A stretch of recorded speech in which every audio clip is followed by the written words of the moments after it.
amuhan na siruba na mapung yarba. Ay nagala sabi ko naman si Bokun nila ito dyan. Bokun yung acting to yung pamjaba. Thabakidi subu suge hairabadi thabaki thabak ngaktani chahi hufutara helaba ahal anina nongmada lupa lising amadagi hena tanba ngamme sufam nomfam leitraba thabak fangde hairiba naharol singda asa amagidamak thabak na paujal pire hata minuthongi mafam asida chahi kun hena nga yolakpa asina imung manung mapung fana puba ngamduna lakle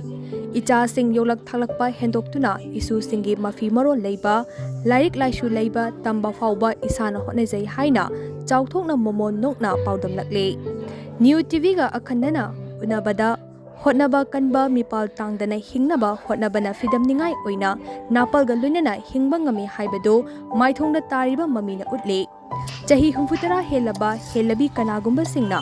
mayumda macha mamogi seba ngaiduna leiriba fibamda ayuk ngana hogatuna farmdagi nga laukhatluraga Imphal sahar tamna nungti numit khudingi pukhallaktuna numidang wairam fauba nga yole pangal kalaba mathau kalaba manipurgi naha kayana sofam nomfam leite haiduna mama mapada nga duna hingba nisagi ipakna tauba huran chinthigi thabak kayada yauriba sing chahi hufutaragi ima asigi mamangdadi ikainingai ni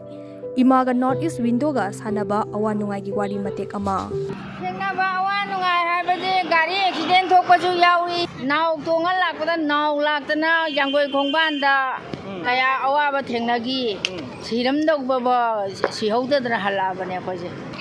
thabak suningdaba naharonja thabak khara suragane namana pagi seba tawduna namana pa nungai hallu sidi haininge ba naha oringai gi punsi do aduga hojikasi kari kari khenai yam thi khenareda no hujiki mai phange lambi phare madagi yamna oina taningba yengingba kuningba loina ba yengba sa loi phange dana ko asi ahal lo sala ko ji akhoi di wakhan jin ngai idra boni ne sine na pakatama matam jam ngai ra pakata ma hojikse le sabi oyo ga haidi oigedro oine ba sane ga le sau ga har dai sa dong